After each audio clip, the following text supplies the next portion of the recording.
안녕하세요, 맹피셜입니다. 오늘은 이번 시즌부터 첼시를 이끌 감독 엔조 마레스카에 대해 얘기해보겠습니다. 그럼 재밌게 봐주세요. 23-24 시즌 첼시는 최근 몇 년 중 가장 혼란스러운 시기를 겪었습니다. 구단 내부, 외부적인 이슈, 선수단 구성원들의 극적인 변화, 감독 및 시스템의 교체 등 하나만 있어도 쉽지 않은 일들이 동시다발적으로 닥쳤습니다.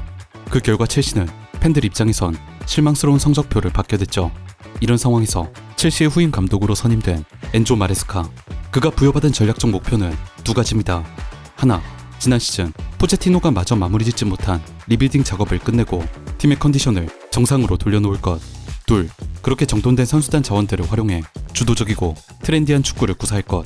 저는 이 두 가지 목표를 완수하기 위해선 감독에게 어떤 중요한 역량이 있어야 한다고 생각합니다.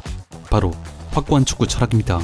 그런 의미에서 엔조 마레스카는 좋게 말하면 명확한 비전을 가진, 나쁘게 말하면 고집이 센 감독입니다.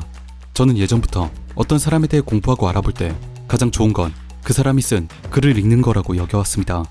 말은 짧은 시간 동안 대화 능력이라는 일종의 스킬을 통해 입 밖으로 나오기 때문에 인물의 본래 생각을 100% 담아내기 어렵지만 오랫동안 고민한 뒤 적은 글은 보다 넓고 깊게 그 사람의 사고를 표현할 수 있기 때문입니다.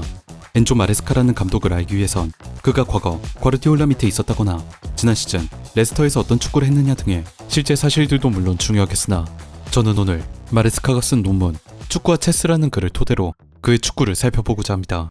마레스카가 본격적으로 체스에 관심을 가지고 공부하기 시작한 건 선수 커리어가 끝나갈 무렵부터였습니다. 얼마나 체스에 진심이었던지 2014년부터 2016년까지 이탈리아 팔레르모에 있는 동안 그곳의 체스 선생들을 찾아 그들로부터 가르침을 받기도 했죠. 이후 UEFA 코치 라이센스 취득을 위해 이탈리아의 코칭스쿨 코베르치아노에서 공부를 마친 그는 축구와 체스의 유사성과 전술적 아이디어에 대한 논문을 작성했습니다. 논문의 기본 골자는 이것이었습니다. 축구와 체스는 많은 유사성이 있다. 포지션 플레이와 전략이다. 마레스카는 체스와 장기, 바둑 같은 턴제 게임들이 보여주는 공통점, 내가 어떤 무브먼트를 취하면 상대는 이에 대응하는 리액션을 보인다는 것, 그리고 우리는 그 리액션을 충분히 예측할 수 있다는 점에 주목했습니다. 우리가 흔히 얘기하는 수익기죠. 그는 이 수익기가 축구 전술에도 충분히 적용된다고 봤습니다. 마레스카의 전술 설명엔 내가 뭐뭐한 전술을 취하면 상대는 뭐뭐한 움직임을 할 것이다. 그러면 우리는 뭐뭐하면 된다 라는 식의 표현이 자주 등장합니다. 마치 턴제 게임처럼 축구를 바라보고 있는 겁니다. 예를 들자면 이런 표현입니다. 4-3-3 포메이션에서 풀백을 한 명 미드필드로 좁힌다. 여기서 상대가 4-4-2 포메이션으로 수비에 나선다고 가정해보자. 그러면 우리는 중원에서 4대2의 상황을 맞게 된다. 상대는 이 수적 열세에 대응하기 위해 앞쪽에 있는 9번과 10번을 떨어뜨려 4대4를 만들 것이다. 이러면 우리에겐 좀 더 어려운 그림이 된다. 공략할 만한 공간이 없기 때문이다. 이럴 때 우린 앞쪽에 있는 9번 공격수를 떨어뜨려 5대4의 상황을 만들면 된다. 그러나 9번을 떨어뜨리지 않을 경우 다른 방법이 있다. 아까 언급했듯 상대는 이 4대4를 만들기 위해 자신들의 9번, 10번을 아래로 떨어뜨렸다. 그로 인해 우리 후방엔 완전히 자유로운 선수 3명이 생겼다. 이들은 어떠한 압박도 받지 않으며 이 3명을 활용해 게임을 지배할 수 있다.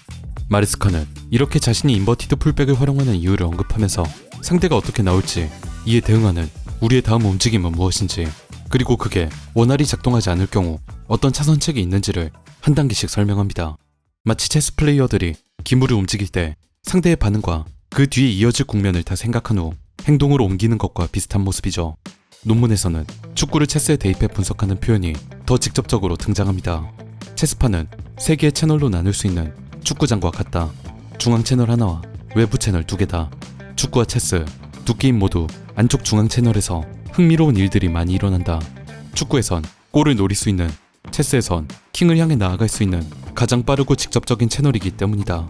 여기서 우린 마레스카가 인버티드 풀백을 왜 그리 자기 전술에서 중요하게 여기는지 짐작할 수 있습니다.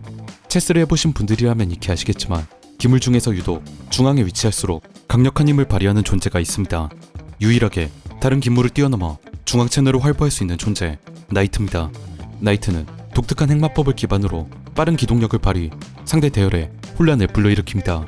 나이트를 얼마나 잘 사용하느냐가 체스 플레이어의 실력을 가늠하는 척도라 할 정도로 높은 활용도를 가진 기물인데요. 저는 이 나이트의 취급이 축구에서의 인버티드 풀백과 매우 흡사하다고 생각합니다. 인버티드 풀백은 측면에서 중원으로 가담해 미드필더로 변화, 아까 마레스카가 말했듯 미드필더의 숫자를 늘려주기도 하고 더 앞으로 올라가 10번, 공격형 미드필더의 역할을 소화하기도 합니다. 때론 원래 있던 측면으로 다시 빠져서 풀백으로서 오버래핑 혹은 윙포워드로 변화해 공격력을 발휘하기도 하죠. 과르디올라 체제 아래에서 혁신적인 모습을 보여줬던 주앙 칸셀루, 지난 시즌 맨유에서 다재다능한 플레이로 팀 중원과 수비를 책임졌던 디오고 달로, 오른쪽에서 중앙으로 좁혀들어와 정확한 롱패스를 뿌려준 리버풀의 트렌트 알렉산더 아놀드까지 인버티드 풀백은 외부 채널로부터 중앙 채널에 합류해 더 강한 힘을 실어주는 축구의 나이트입니다.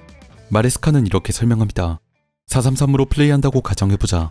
양쪽 풀백들이 위로 올라가고 전방 윙어들이 안으로 들어온다. 이러면 우리가 공격 도중에 소유권을 잃을 경우 오직 3명의 선수만이 수비로 남는다. 다른 포메이션 4-2-3-1은 어떨까? 마찬가지로 양쪽 풀백들이 위로 올라가고 윙어들이 안으로 들어온다. 소유권을 뺏기면 우리에겐 4명의 수비가 남는다. 인버티드 풀백을 쓰는 이유가 여기에 있다. 4-3-3 포메이션을 다시 살펴보자. 전방에 9번 스트라이커와 윙어 2명, 공격형 미드필더 2이 위치한다. 보다시피 풀백이 1명, 미드필드로 들어왔기 때문에 공을 뺏기더라도 우리에겐 수비 자원이 5명 있다. 풀백을 안으로 좁히는 이유 중 하나가 이 수비 때문이다. 우리가 볼을 잃어버렸을 때 전환 상황에서 수비를 해줄 5명의 선수를 구성하는 것이다. 또 하나의 이유는 바로 과부하다. 중앙에 많은 선수를 배치함으로써 해당 공간에 과부하를 걸 수 있으며 자유로운 한 명을 만들 수 있다. 턴제 게임을 할 때 플레이어가 가장 중요하게 여기는 것이 교환비입니다. 내가 10에 해당하는 코스트를 쓰면 상대는 11코스트를 지불하게 만드는 것, 그리고 그 결과 1의 이득을 얻는 것이죠. 이 교환비는 체스든 바둑이든 장기든 수많은 게임 전술의 기본이 됩니다. 마레스카는 이 사고방식을 축구에 그대로 가져왔습니다. 인버티드 풀백으로 중원에 한 명을 보탭니다. 그 대가로 우린 측면에서의 공격가당 감소라는 코스트를 지불합니다. 그러나 상대 역시 이에 대응하기 위해 다른 공간에서 미드필드로 선수 숫자를 보탤 수밖에 없습니다. 서로 비슷한 코스트를 지불하지만 우리는 미드필드 지역에 5명을 놓는 데 성공, 자유로운 한 명이라는 이득을 볼 수 있습니다. 이 결과의 도출 과정이 인상적인 건 어떤 전술을 선택하고 운용할 때 지불해야 하는 비용과 이득을 볼 수 있는 부분을 수학적으로 명확하게 알고 있다는 점입니다. 여기선 인버티드 풀백만 얘기했지만 현대 축구의 다른 전술들도 마찬가지입니다. 몇몇 감독들 중엔 다른 유명한 감독들이 하니까, 또 사람들이 이게 좋다고 하니까 철저한 조사와 계산 없이 무지성으로 전술을 도입하는 이들이 있습니다. 확실한 공부를 바탕에 두지도 않은 채 그저 편리하게 명장들이 만들어낸 결과만을 취하려는 속셈입니다. 그렇기 때문에 이들은 자기 선수들에게 해당 전술을 통해 얻을 전략 목표도 제대로 설명하지 못합니다. 이 전술을 팀에 적용하면 우리는 무엇을 지불해야 하고 무엇을 얻을 수 있는가? 정말 단순하지만 꼭 필요한 이 과정을 마레스카는 교환비가 중요한 턴제 게임 체스의 사고방식을 통해 명확히 인지하고 있습니다. 프로세스를 믿어달라, 아이디어를 믿어달라, 그리고 팀을 지지해달라. 우리는 이 여정을 즐길 것이다. 엔조 마레스카가 첼시라는 빅클럽에서 성공할 수 있을지는 아직 뭐라 말하기 어렵지만 체스를 바탕으로 그가 가진 시선, 과정의 디테일을 살피는 사고만큼은 분명 많은 감독들에게 자신을 돌아보는 계기를 제공할 겁니다. 그럼 지금까지 맹피셜이었습니다.